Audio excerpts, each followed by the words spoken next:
Dragi gledalci, za vas večeras imamo jednu zaista interesantnu gošću. Molim vas, s velikim aplauzom pozdravite internacionalnu pop divu DDJ!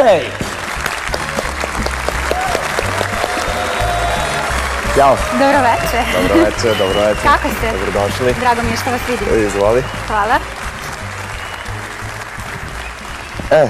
Didi, kako si bi, šta radiš? Evo, dobro sam. Moram da kažem da sam jako umorna, s obzirom da mnogo putujem, ali pronašla sam vremena da dođem do vas. Gde najviše provodiš vreme sada? U kojoj državi ti si više relacija? Najviše vremena provodim u Americi, u Njujorku i Los Angelesu. Tu su mi menadžer iz Njujorka, tako da često putujem na relaciji Beograd-New York i Beč, tako da nikad nisam kod kuće. Ti si sad, kad si pomenula Ameriku, postigla određen uspeh tamo.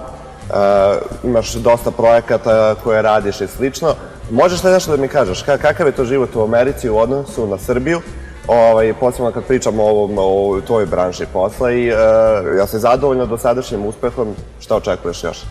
Pa, ovako, počet ću iz početka. Od malena sam želela da se bavim pevanjem u Americi, nekako uvek mi je to bio san, zato sam i dosta radila na engleskom jeziku, na akcentu, na svemu tome, pratila sam svetske dive, američke, kao što su Britney, J.Lo i tako dalje. Uvek je to bio moj san, ali nekako nikad nisam bila toliko, mislila sam da nisam spremna, verovala sam u sebe naravno, ali nisam znala da mogu to tako brzo da ostvarim. Gradila sam karijeru u Srbiji, međutim to mi je bio neki vid hobija, s obzirom da se nisam previše profesionalno bavila ovdje karijerom, nisam imala nastupe u Srbiji i u regionu, tako da više je bio to neki hobi, kao i moda. Zatim sam otišla u Ameriku, upoznala sam neke menadžere sasvim slučajno i oni su mi ponudili saradnju, uradili smo pesme, nakon toga uradila sam i duet sa Šegijem.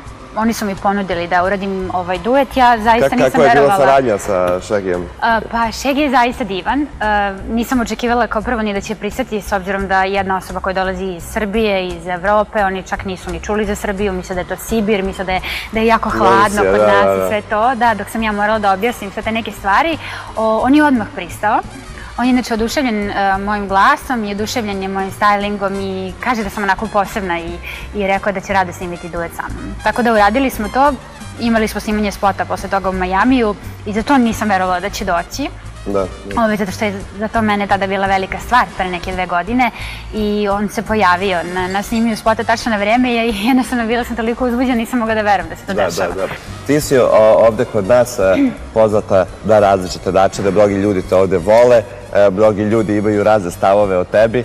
Sad, teo se te pitam, obično kad se to vrti, evo da se dotaknemo i te tebe, obično kad se tako priča o tebi, pored muzike i svega što radiš, priča se malo i o tome kako živiš, kakav imaš život, lifestyle, koliko si tu, koja je sad bogata i kako dalje. Jel misliš da je taj materializam bitan generalno ili nije? Koji to je stav po tom pitanju? Pa ja ću ovako biti iskrena.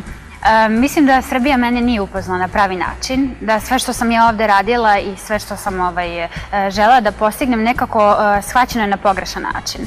Zato što je sve to drugačije i usmereno ka Americi. Tako da sve što bih ja radila dolazilo je nekako, ljudi su to shvatili u pogrešnom kontekstu. Tako da naravno imam dosta i fanova u Srbiji, ali pričam onako uopšteno. Ne znam šta da kažem. Misliš da je bitno ili da može čovjek i bez toga? Što se materijalnih stvari tiče, bitno je kada se bavite show biznisom. Recimo u Americi ne možete biti obični, ne možete biti obično obučeni, morate imati tu neku celokupnu priču, morate prodati priču, znači ne možete samo imati dobar glas i otići tamo u izdavačku kuću i dobiti milionski ugovor. Znači morate imati priču, morate imati styling, lepo pevati, lepo se ponašati, imati tu neku svoju životnu priču odakle dolazite, šta se vama dešavalo. Znači sve jednostavno mora da se poklopi. Naravno, materijalne stvari, bože moj, sada pričamo o tome da li je bitno ili nije bitno. Naravno, novac je uvek bitan. Ako nemate novac, ne možete da se hranite, ne možete da se školujete, ne možete da se izlečite. To su neke najbitnije stvari da biste funkcionisali. Ali što se show biznisa tiče, naravno da je bitno da imate dobru garderobu, da vozite skupa kola, da imate skup sat. Sve je to bitno u Americi, Hollywoodu. Sad ovako Ali morate i da zaradite to, morate doći do toga, Mora tako biti opravdano, da put do toga je posut trnjem. Dragi gledalci, za vas sada ekskluzivan spot Say No More, Shaggy, Didi. Didi, hvala ti još jednom što si bila... Hvala i tebi ili vama, da li persiram ili ne persiram. Nemoj, molite da persiram, nije tolika razlika. I nadam se da ćeš da vratiti ponovo sa Ja se nadam, bilo mi je jako prijatno što sam tvoj gost večeras i nadam se da će gledalci uživati u mom spotu. Također, hvala. Hvala.